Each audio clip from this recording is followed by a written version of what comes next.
Hey, what is up, guys? That's and welcome. I'm going to be doing a review on Sonic Generations. I said in the post that I was going to do Sonic X Shadow Generations. I'll do a separate one for Sonic Generations, another one for Shadow Generations. I'm going to do that. Just a lot of stuff has been going on with like homework, and recently I've been learning Japanese, and I'm forgetful. I'm going to be playing a little bit of Sonic Generations, so I'm going to be doing that for a little while I talk about it. I'll do something with Shadow Generations. So, my honest opinion on Sonic Generations, as someone who really has only played 3 Sonic games, so so don't exactly trust my judgment. Take everything I say with a grain of salt. I'm gonna say it.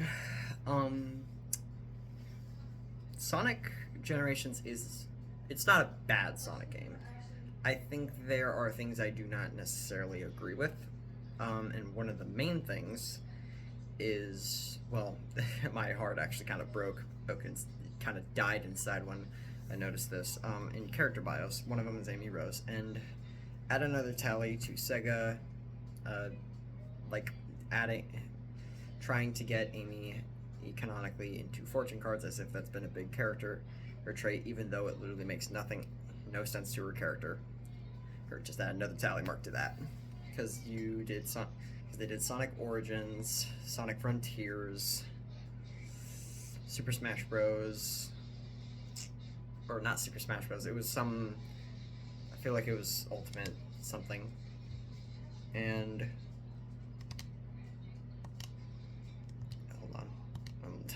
stuff. And it's not bad, but there are things I have a problem with, and one of them is its level of difficulty. Specifically with it now, with the main acts, I do not mind. I'm kind of irritated about it because it's very unnecessarily difficult. But on the other hand, and it's not as bad, except for the Egg Dragoon. That one is hell. The amount of times I've gotten right near it and then get killed and spend another 20 minutes on it. The challenge acts are what suck in Sonic Generations. They're just horrible. Like, they are so just up your butt, and it's just horrible. I don't consent. The rival battles are not bad. I think it's kind of weird that the first rival battle is Metal Sonic, and then the rest is Modern Sonic. Personally, I would actually prefer playing Modern Sonic this entire game instead of playing as Classic Sonic, because not only am I more used to Modern Sonic's moveset, but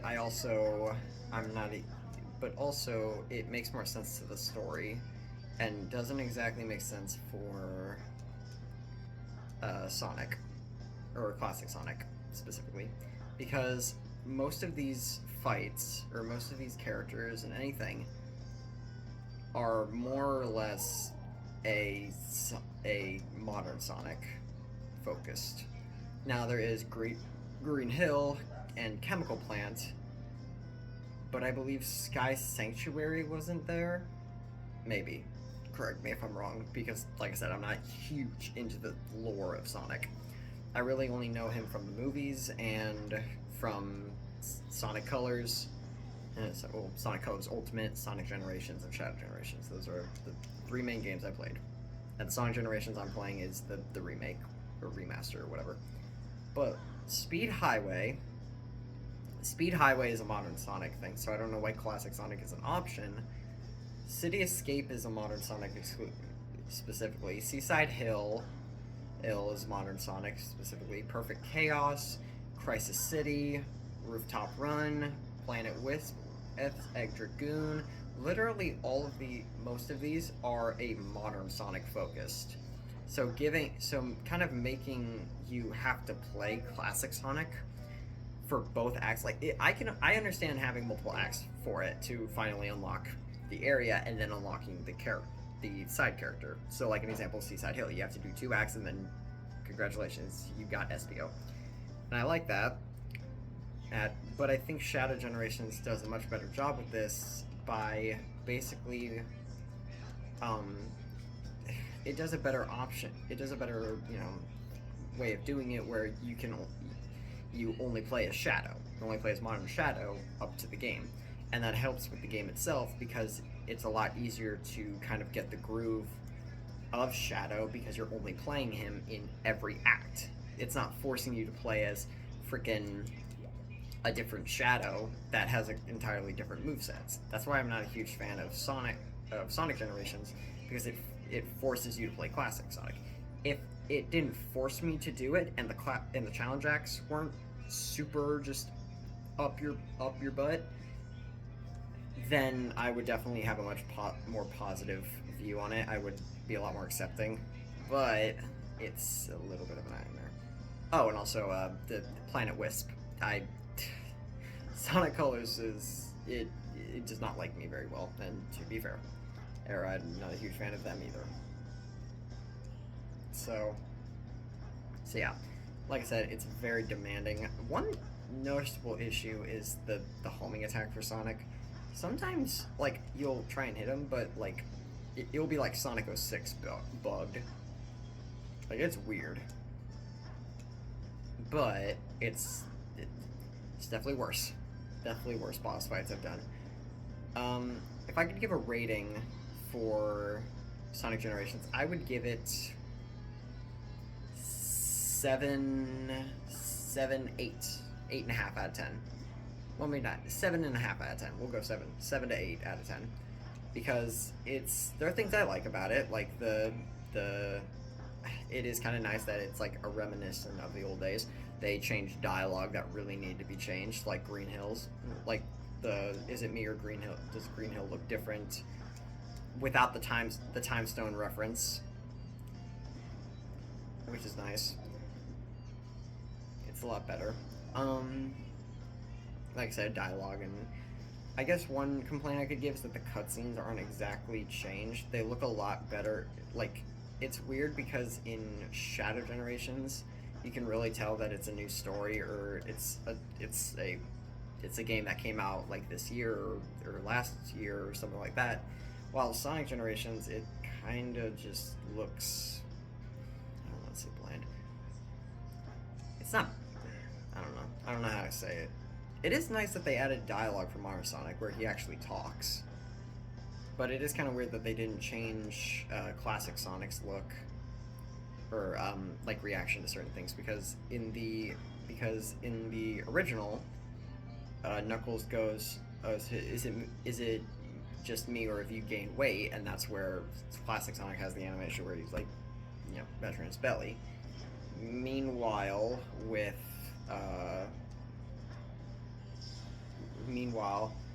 in this version, the remade version, he's asking, where's the rest of my island? And then all of a sudden he's like looking at his belly as if he said something about his weight, because in the original he did. If I could give a rating to the boss fights, I would say Death Egg Robot would be, I'd say 8 out of 10. It's not bad, but dodging the bombs or dodging the arm in time can be a little tricky. City Escape hates me. Seaside Hill hates me as well. I think it's the ones where like they force it in 3D or something, or maybe not force it in 3D, but like they make you do like super tight turns, like the challenge act where you have to run on the water. You just have barely enough to get the rings to boost it, and you can't just normally run. You have to have boost to run on the water, which is kind of stupid. Perfect Chaos, I would give it a 7 out of 10. It can be kind of tricky it sometimes is a little bit of a nightmare. It can be a little bit of a jerk, specifically near the end. Real quick, Crisis City kind of doesn't exactly suck, but it definitely was a hassle. The Egg Dragoon, I would actually give a 5 or 6 out of 10, because you just have to be so like precise with everything. Like you have to perfectly time the jumps with the ice cubes. You have to perfectly time the freaking whatever. It's just weird to me. Okay, and then the final, and then the other fight. I'm trying to. Okay, whatever.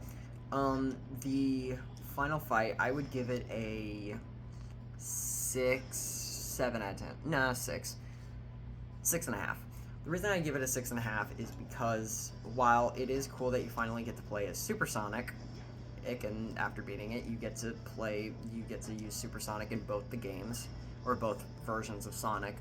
But I think my problem with it is not only the prerequisite of using it is a lot more of a hassle than in Shadow Generations, because in Shadow Generations it is very easy. It's not only very easy to get 50 rings, it's also very easy to keep that up. With Supersonic in Sonic Generations, it is so much of a hassle. Oh, the second you do the RB thing and you become Supersonic, like you'll get maybe maybe I'd say 12 or 18 seconds until there you go, you run out and you can't continue anymore. And by the time you try and collect 50 rings and become Supersonic again, you're already near the end. So I think if they were a lot. Meanwhile, with Shadow Generations, they are not very. It's not a bad thing, but it is a genuine fact. Is that they're not super precise. They're not like super on you about like the rings. Like if you like just don't get hit at all throughout a Shadow game, and throughout a Shadow like mission. I've literally gotten like 200 rings without using Doomwing and just doing it to around 200 rings because of how much they aren't super on you, and I like that. It's a lot because that makes it a lot more enjoyable. You're able to use Doomwing a lot more, and it actually makes it worth it. If I could rate the rival battles, I would say Metal Sonic. He's alright. He's not bad. I think it can definitely be tricky with the. It can definitely be tricky when you're going through it and you're trying to. I lost my train of thought on the final mission. It's cool that you get to play Supersonic and go through it, but I think the reason I give it a 6.5 is because they don't exactly explain things perfectly, and it takes a while. Like, you gotta always make sure you get good enough rings. To be fair, I would actually recommend using Classic Sonic to collect rings, because it's a lot easier to collect a lot of rings as Classic Sonic than it is with Super Sonic or Modern Sonic. But the problem is that near the final battle where you have to combine your powers, they don't exactly tell you to just continue doing it. They kind of just tell you to combine your powers. So you think, oh, I can use that to defeat the meteor. So you defeat the meteor, you stop pulling. And that just continues for like 20 minutes. That happened to me for my first time because they didn't explain it well. If they explained it well, it'd be like that's it, keep going. And like you are drilling through it, and it's like, that's it, keep going. And keep going, and that sort of thing, then that would be a good sign to be like, oh, okay, I'm supposed to keep going. Maybe I'll just hold it. If I could give back to the rival battles, Metal Sonic, I would give a kind of 6 out of 10 because or 7 out of 10. He's not bad, but it can be kind of tricky because you only get to play as Classic Sonic. You can't pick Modern Sonic, and it would be more fit. So sadly, you can't. So it's a little bit more of a hassle because you're supposed to catch up to him, and there's not really a super effective strategy to kind of catch up to him without either overshotting or undershotting. Shadow is a 10 out of 10. A little bit of the dialogue is weird, especially now, because that's not how the line goes in Shadow Generations. He's not exactly like looking to keep up a fight, so it's a little bit not accurate. Real quick, let me go. Silver, yeah, he caused some problems with me. He had a problem with me. I think he's a little tough. He's a little too tough. He's not bad, because I think I would give him a 6 out of 10. or a 7 out of 10, because he's not bad, especially at the beginning.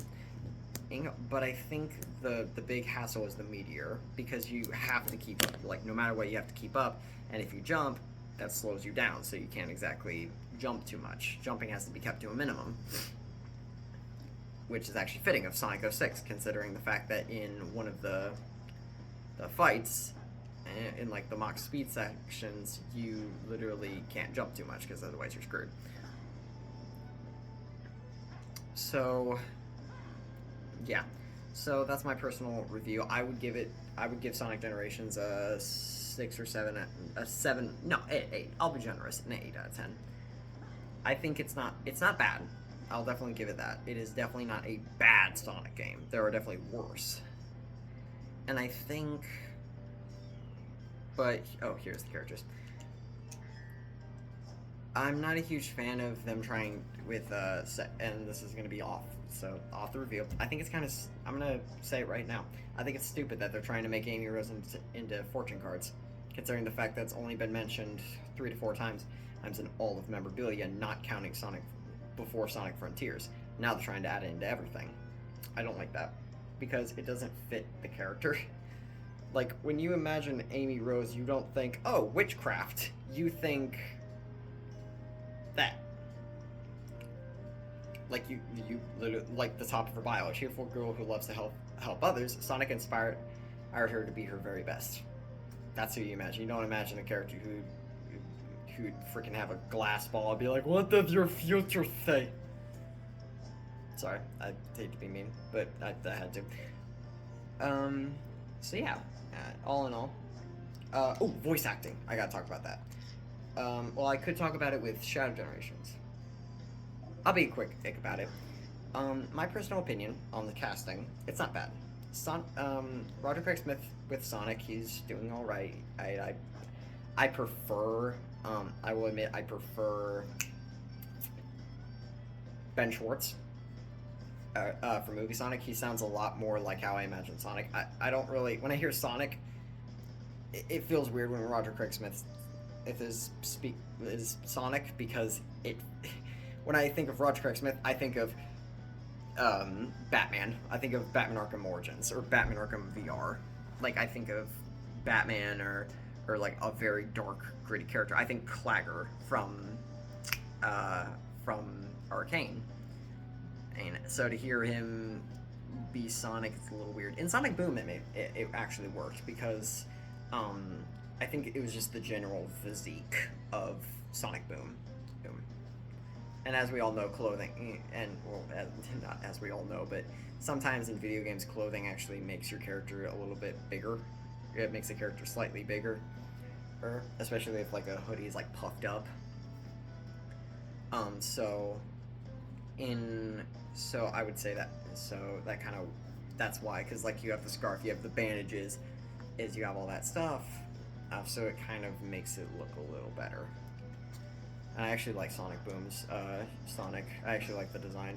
I can very rarely give credit to Sonic Boom, but I did like their character designs and character changes.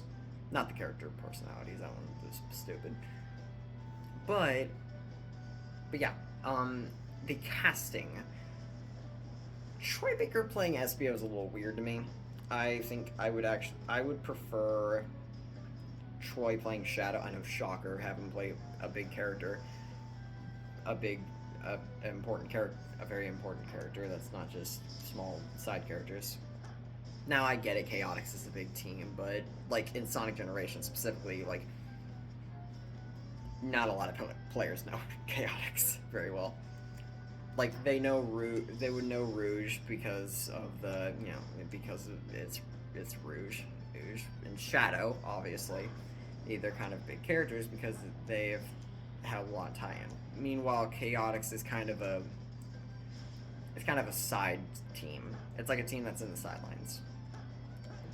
Kind of like sometimes Dark Team is kind of like that, where it's like they're not exactly the main focus. It's like some of the characters are, but not the entire thing. Sorry about the side rants, by the way. I think Troy Baker, now don't get me wrong, I like the voice actor for Shadow in Shadow Generations. but I think, personally, it would be better if they switched the two around. Like, had Troy Baker voice Shadow, and then have the actor who plays Shadow, I can't remember his name, and then have him voice Espio. Because that work. Troy's doing good with Espio, but I think it would be better to switch those around. Especially since I think the voice actor for Shadow, the current voice actor for Shadow, doesn't really. He doesn't. It's hard to kind of feel for the character when he's talking like this. It's kind of the same. Like, that would be the equivalent of like Batman, where like he would talk super gritty with the freaking gruffness. It's like you can't take that character seriously when they're talking like that. Like, put some bass in your voice. Which is kind of why Keanu Reeves in Sonic 3 works so well, because he actually, when the flashbacks acts, he had a lot more of a humane. He had a lot, like, he didn't have a lot of gruff. He was very calm. It wasn't entire gruffness. So you can really tell from the voice that he was a different person, or a different hedgehog, depending on how you say it, depending on how you put it. But yeah, that's my personal review on Sonic Generations. I hope you guys enjoyed. Sorry for the side rants. And I'll see you in the next one. Bye-bye.